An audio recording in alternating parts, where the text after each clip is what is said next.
వేదికను అలంకరించిన పెద్దలు ఉత్తమ్ కుమార్ రెడ్డి గారు, మరి మన ఎమ్మెల్సీ క్యాండిడేట్ గారు మల్లన్న గారు, చంద్రరావు గారు, శామ్యూల్ గారు, వివిధ హోదాల్లో ఉన్న మన వెంకన్న గారు, మనోళ్ళందరూ వివిధ హోదాల్లో ఉన్న మనోళ్ళందరికీ మరి ఒకే ఒక పిలుపుతో ఇంత పెద్ద సంఖ్యలో మీరందరూ వాన పడుతున్నా కూడా ఇంత పెద్ద సంఖ్యలో ఈ మీటింగ్కి హాజరైనందుకు నేను మీ అందరికీ మనస్ఫూర్తిగా ధన్యవాదాలు తెలియజేస్తున్నాను.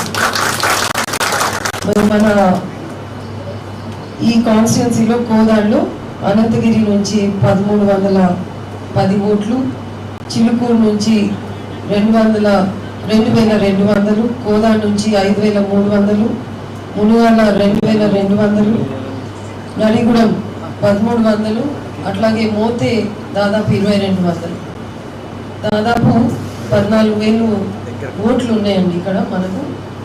సో ఎట్లయితే మనం ప్రతి ఎన్నికల్లో మన ఉత్తమ్ కుమార్ రెడ్డి గారు అత్యధిక మెజారిటీ తీసుకురావాలి అని పదే పదే చెప్తారు, అదే విధంగా మరి ఈ ఎన్నికలకు కూడా మీరందరూ కూడా ప్రయత్నించి మరి మీ మండలాల్లో ఉన్న ఈ ఓట్లన్నీ కూడా మన క్యాండిడేట్, కాంగ్రెస్ పార్టీ నిలబెట్టిన క్యాండిడేట్ తిన్మాల్ మండలం గారికి ఓటు వేయించి అదే స్ఫూర్తితో ఏదైతే ఉత్తమ్ కుమార్ రెడ్డి గారు మొదలు పెట్టినో పెద్ద మెజారిటీ కోదాడు, హుజూర్నగర్ అక్కడ ఎమ్మెల్యే ఎన్నికల్లో కానీ ఇక్కడ ఎంపీ ఎన్నికల్లో కానీ అదే స్ఫూర్తి తీసుకొని మనం ఈ గ్రాడ్యుయేట్ ఎమ్మెల్సీ ఎన్నికల్లో కూడా అతి పెద్ద మెజారిటీతో తీసుకొస్తామని నేను మీ అందరినీ కూడా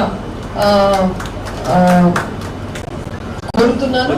మరి మా దగ్గర అందరు కూడా నిజంగా సిన్సియర్గా పనిచేస్తారు మల్లన్న గారు.